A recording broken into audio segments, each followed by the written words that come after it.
Dans la partie révision, nous allons voir les aires des figures et des solides. Il faut comprendre que pratiquement 50% de votre année va avoir été passée sur ces différents concepts-là. Fait que là, ce que je vais faire, c'est que j'ai placé toutes les formes qu'on a vues cette année et on va aller trouver les différentes formules.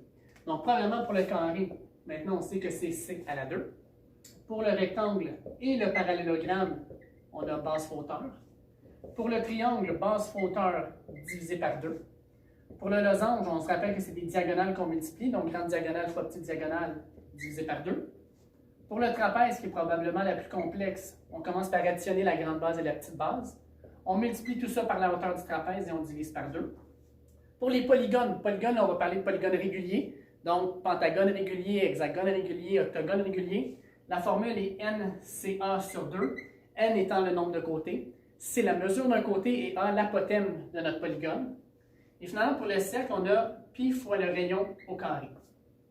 Ensuite, au niveau des prismes, pyramides et cylindres, on va parler, en tout cas dans mon cas, de l'aire totale. Donc pour le prisme, on a l'aire de la base, qu'on va additionner à l'aire latérale, mais l'aire latérale, on sait que pour les prismes, c'est toujours périmètre de la base fois la hauteur. Ensuite, pour la pyramide, encore une fois, on a l'aire de la base et on va y additionner l'aire latérale, mais l'aire latérale d'une pyramide, on a vu que c'était périmètre de la base fois l'apothème de la pyramide qu'on divise par 2. Et ensuite, pour le cylindre, l'aire des bases, c'est des cercles tout le temps, donc 2π r2 si on a deux bases, plus l'aire latérale qui est 2π rh. Je vous rappelle que 2π r, c'est la circonférence du cercle, donc la circonférence fois la hauteur va me donner l'aire latérale d'un cylindre. Reste l'arc de cercle et le secteur, et c'est des proportions si vous vous rappelez.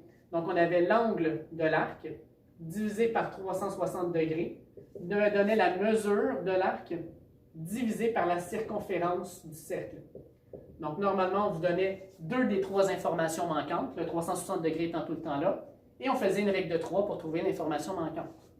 Pour ce qui est du secteur, on avait l'angle du secteur sur 360 degrés va être égal à l'aire du secteur sur l'aire du cercle.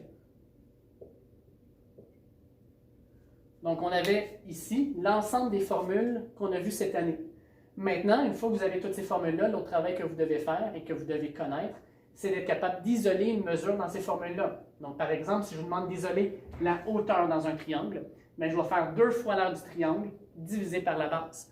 Donc, ça doit être connu. Vous êtes capable de jouer avec ces différentes formules-là pour isoler une mesure. Les seules que vous ne pouvez pas faire, c'est quoi?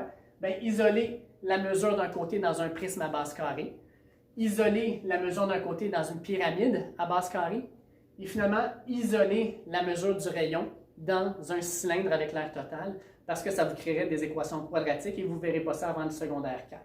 Fait que pour le reste, vous devriez être capable de travailler avec ça.